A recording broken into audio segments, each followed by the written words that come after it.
Toujours dans votre acte du jour suñ fa jógee dañuy dem fële ca Passy ginnaaw nag bi nga xamante ni keroog le 1er janvier moom premier ministre mi ngi foon daal ñuy teg pose première pierre muy li nga xamante ni mooy lycée bi ñu jagleel li nga xamante daal mooy Passy moom premier ministre de la République du Sénégal dafa yëkkati nag ay kaddu yoo xamante ni ñu bëre dañ ci am gàcce am ci mbetteel parce que nag yaakaar naa ni buum ca mboy ba la daal di delloo dafa mel ni daal benn opposant boo xamante ni moo demoon daal di tegi li nga xamante ni mooy pose première pierre fi nga xamante ni mooy foofa ca diwaanu Passy ginnaaw nag yëkkati na fa daal ay kaddu daal di accuser toujours li nga xam daal mooy ancien régime président Macky Sall mel ni moom ba tey jii xamul ni que daal moom moo nekk ci au pouvoir APR nekkatul pouvoir Macky Sall n'est plus le président de la République tey jii lu war a doxal Sénégal ñoom ñoo koy doxal Macky Sall lépp lu mu waroon def ci Sénégal def na ko te nit ñi ñu ngi ci teg seen bët kon donc je crois que mu doon ay révélation yoo xamante ne loolu ñu doy waar la ginnaaw nag discours bi nga xamante ni moom premier ministre def na ko foofu ca diwaanu Passy ñu bare dañ ci am gàcce ñu bare dañ ci am li nga xam daal mooy mbetteel nañ ko déglu ji dellu si waat wàññi nañu dund bi ci loo xam ne ñoom nekk nañ fi ay at wàññiwuñu fi dara du ceeb du diwlin du courant du essence bi du gasoil bi dara wàññiwuñu ko fi ñu ñëw fekk fi bor bi ñu fi fekk fi déficit budgétaire bi ñu fi fekk. Désormais au Sénégal, le prix du litre d'huile connaît une baisse de 100 francs CFA, passant de 1200 francs à 1100 francs CFA. Le riz brisé de 15 000 francs CFA passe à 13 750 francs CFA. Le sac de 50 kg et le kilogramme du sucre de 625 à 600 francs CFA. Aujourd'hui, nous avons encore des marges budgétaires, en tout cas, qui nous autorisent à donc fixer les prix à ce niveau-là. Naturellement, si disons quand même le bouchon arrivait à sauter, bien sûr, donc on en tirerait les conséquences. Mais ce qui est important, c'est que nous avons cette volonté donc de soulager les ménages. Carburant bi jamono Ablaye Wade mi ngi nekkoon ci 800 francs essence bi mi ngi nekk ci 675 bon 695 mi ngi nekk moom la jamono ci Macky Sall gasoil bi mi ngi nekkoon 700 léegi wàcc na ba 595 kon ça veut dire que ñun grâce à Macky Sall ñu ngi ci gis suñu bopp bu baax a baax ñu ngi sant Macky di ko gërëm bu baax.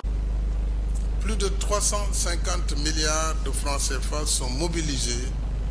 au titre de subvention de l'énergie. Seulement l'énergie. Nous avons bloqué les prix qui auraient dû augmenter de façon exponentielle. Et 157 milliards de subventions aux ménages face à la flambée mondiale des prix. Donc, globalement, avec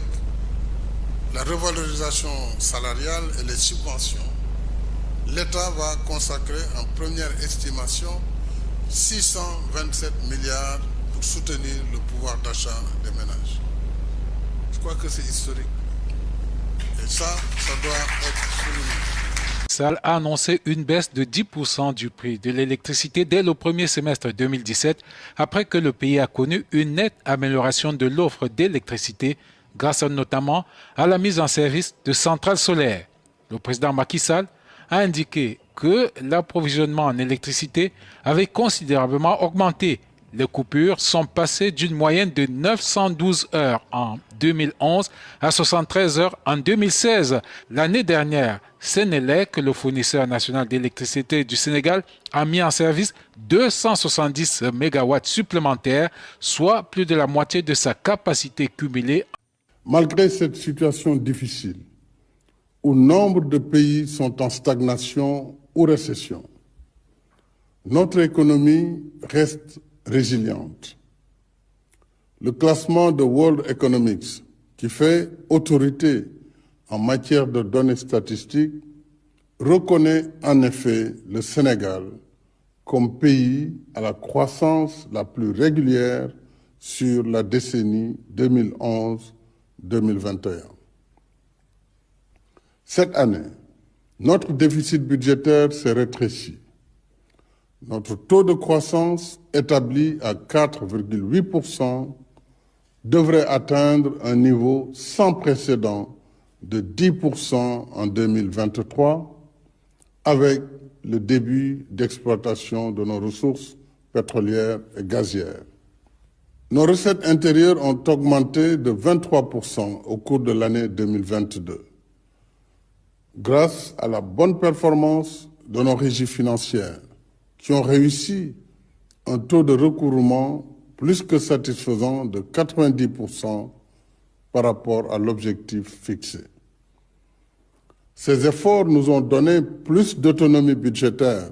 en permettant de couvrir 85% des dépenses publiques internes de l'État. À côté de ces mesures structurelles, le président de la République a pris aussi d'autres pour soutenir les ménages. Elles concernent les denrées de première nécessité, entre autres. C'est le sens des mesures portant sur l'augmentation substantielle des salaires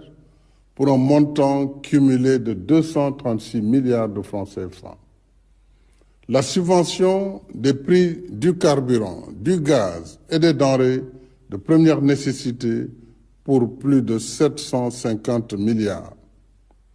La renonciation. kon ñoo ko déggandoo muy kàddu yoo xamante ni moom premier ministre yëkkati na ko fële ca diwaanu Passy un opposant au pouvoir loolu ñu ngi koy soog a gis nga doon premier ministre ba pare tey jii nga am ay jéego yoo xamante ni war nga ko def ndaxte bi nga nekkee opposition da nga ne jox leen ma réew mi su ngeen ma joxee ma changé defar tey jii nga war a teg pose première pierre tabaxoo defagoo benn classe tey nga taxaw di xas ki nga xamante ni tey mooy président Macky Sall nee naa leen université yi tey jii boo dem ci Sénégal am na université Macky Sall lu mu tabax tey jii ci ay école yéen tabaxagu leen sax benn brique daal di koy teg Macky Sall lu mu def ci ay hôpital defagu leen ci dara Macky Sall lu mu def ci ay réalisation amul dara lu ngeen ci defagum muy seen pose première pierre après presque 2 ans bi nga xamante ni tey jii moom ngeen ko fay tey gis ngeen discours populiste boo xamante ni moom la fa yóbbu nee na tey jii dëkk bu mel ni Passy warul woon toog te amul lycée en tout cas lu ñuy wax état continuité la Macky Sall am na ay diwaan yu bëri yoo xamante ni def na fa université def na fa ay lycée def na fa ay école kon yéen su ngeen ñëwee yéen a war a mottali ñeneen ñu leen di wuti daal di mottali donc tey soo taxawee nga ne lycée bi ñu waroon tabaxal foofu Passy ñoom dañoo jël xaalis bi daal di koy lekk je crois que wax yooyu waxu ku daanu ci saret la amul dara loo xamante ni dëgg la ci